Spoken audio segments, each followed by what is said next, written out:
ये घर जो आप देख रहे हैं, ये है महान सुपरस्टार अभिनेता शशि कपूर जी का घर है दोस्तों। देखिए कितना बेहतरीन घर है उनका। तो यही है उनका आलीशान बिल्डिंग। उनके इस घर को आप ये देख करके अंदाजा लगा सकते हैं कि उनका घर कितना बेहतरीन होगा। और ये है उनके घर का मेन गेट। हम लोग जिन्हें फिल्मों में और बड़े बड़े पर्दों पर देखा करते थे शशि कपूर साहब को, तो देखिए उनका यही घर है। बड़ा ही आलीशान घर है दोस्तों। और यह जो आप देख रहे हैं, यही है उनके घर के आसपास का नजारा।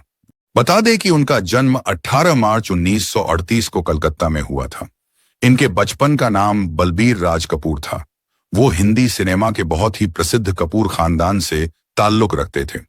और शशि कपूर जी पृथ्वीराज कपूर के सबसे छोटे बेटे थे वो, तथा राज कपूर और शम्मी कपूर के छोटे भाई थे। शशि कपूर ने बहुत कम उम्र में ही अभिनय करना शुरू कर दिया था। उन्होंने 1948 में अपने बड़े भाई राज कपूर की पहली निर्देशित फिल्म आग में एक बाल कलाकार के रूप में अपनी शुरुआत की थी उन्होंने। इसके बाद उन्होंने फिल्म आवारा में राज कपूर के बचपन की भूमिकाएं निभाई थी उन्होंने। वो अपने पिता के पृथ्वी थिएटर के माध्यम से भी रंगमंच में काफी अनुभव प्राप्त किया। जब वह बड़े हो गए थे तो उन्होंने एक यश चोपड़ा की राजनीतिक ड्रामा धर्मपुत्र में अभिनय की थी। 1960 और 70 के दशक में उन्होंने फिल्म वक्त, जब जब फूल खिले, दीवार, शर्मीली, कभी कभी, त्रिशूल, शान बौर सिलसिला जैसी कई सुपरहिट हिंदी फिल्मों में अभिनय किया था उन्होंने। शशि कपूर जी उस दौर के सबसे व्यस्त और लोकप्रिय अभिनेता के रूप में गिने जाते थे।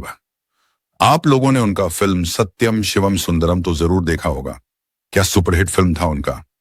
उसके बाद अब दीवार फिल्म देखे होंगे, फिर उसके बाद जंजीर मूवी देखे होंगे।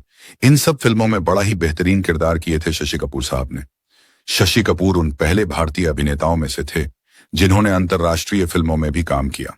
उन्होंने मर्चेंट आइवरी प्रोडक्शंस के साथ कई अंग्रेजी भाषा की फिल्मों में भी काम किए थे वो, जिनमें फिल्म द हाउस होल्डर जो कि 1963 में रिलीज हुई थी वह फिल्म, उसके बाद फिल्म शेक्सपियर वाला तथा फिल्म हीट एंड डस्ट शामिल हैं।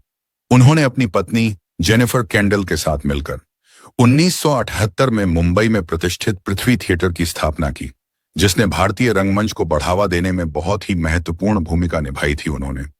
1978 में अपनी खुद की प्रोडक्शन कंपनी फिल्म वालास की स्थापना की थी उन्होंने। इस बैनर तले उन्होंने फिल्म जुनून, कलयुग और 36 चौरंगी लेन जैसी समीक्षकों द्वारा प्रशंसित फिल्मों का निर्माण किया था उन्होंने, जो कि ये कार्यकला सिनेमा के प्रति उनकी प्रतिबद्धता को दर्शाता है दोस्तों। भारतीय सिनेमा में उनके योगदान के लिए उन्हें कई बड़े बड़े पुरस्कारों से भी सम्मानित किया गया था उन्हें, जैसे पद्म भूषण पुरस्कार, भारत सरकार द्वारा दिया जाने वाला तीसरा सर्वोच्च नागरिक पुरस्कार, दादा साहेब फाल्के पुरस्कार, भारतीय सिनेमा का सर्वोच्च सम्मान, तथा इसके अलावे भी उन्होंने कई राष्ट्रीय फिल्म पुरस्कार भी ले चुके हैं वो। शशि कपूर ने 1958 में ब्रिटिश अभिनेत्री जेनिफर कैंडल से शादी की थी उन्होंने। उनके 3 बच्चे थे, कुणाल कपूर, करण कपूर और संजना कपूर। जेनिफर का 1984 में ही निधन हो गया था। शशि कपूर जी का भी निधन 4 दिसंबर 2017 को 79 वर्ष की आयु में मुंबई में ही हुआ था।